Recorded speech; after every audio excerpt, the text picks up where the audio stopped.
唔係，但係我覺得幾好啊。其實我不嬲我都越嚟越中意大家，即係我頭先同大家講好坦誠嘅。你內心有呢一個疑問，代表你真係有呢個疑問。其實好老實講，我收到嘅信真係好多好多好多。其實你當你哋而家每人一年寫一封，呢度都已經千五封，咁可能出邊仲有。你哋當你哋每人一年真係寫，哇！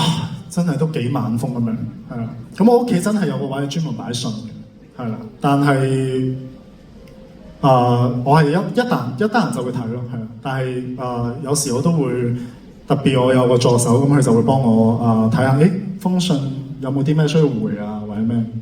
咁有時回到我都回嘅，係。但係有時有啲太重複嘅，我又即係可能佢呢個見到我回啦，咁啊第二個又會想即係咁樣，佢用同樣嘅嘢去回。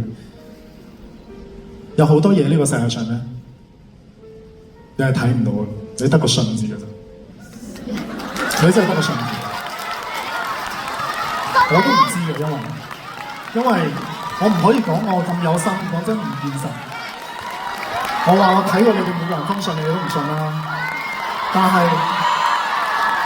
我可以保證到嘅就係咩咧？唔緊要，我屋企家陣而家都大嘅。掌聲！